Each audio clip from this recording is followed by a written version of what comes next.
Our next speaker is Michelle Francel. Woo! Lots of fans out there.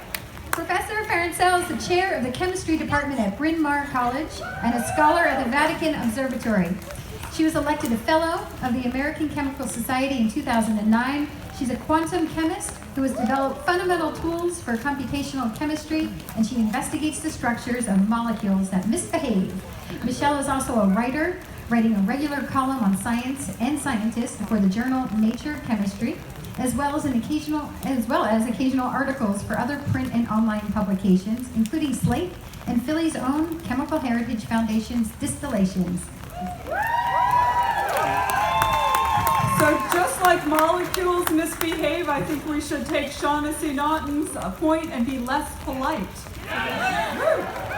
So quick, close your eyes. Imagine a scientist. What do you see?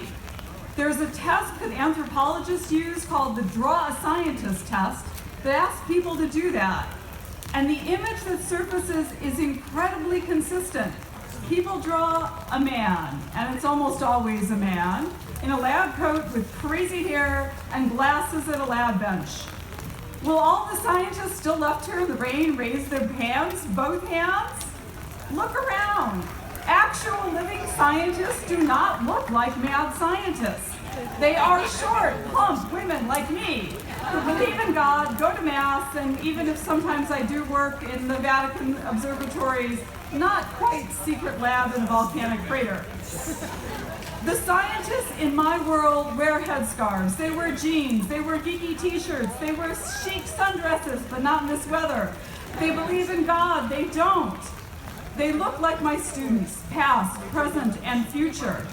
They are athletes, they are first-generation immigrants, they are brilliant young women from Mexico, and sometimes they are gay young men with beautiful bass voices like my son.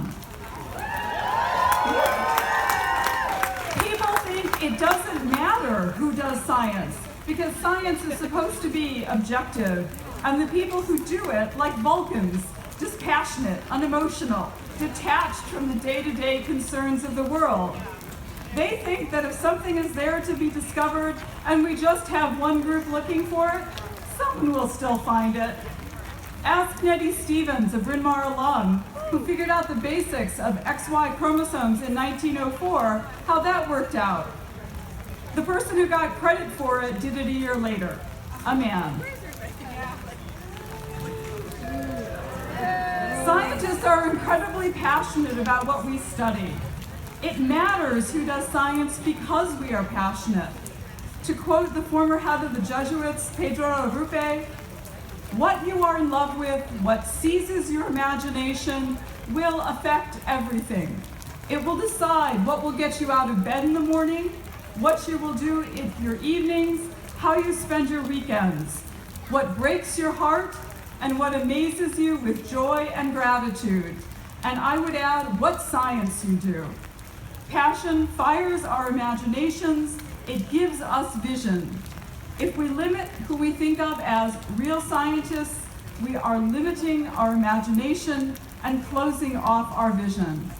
There is no shortage of challenging and important problems to solve, from clean water.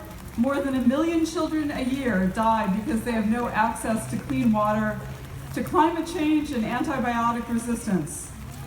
To those who can't imagine what scientists might look like besides Albert Einstein, or see what they might be passionate about, I have this to say: move over. We all have work to do.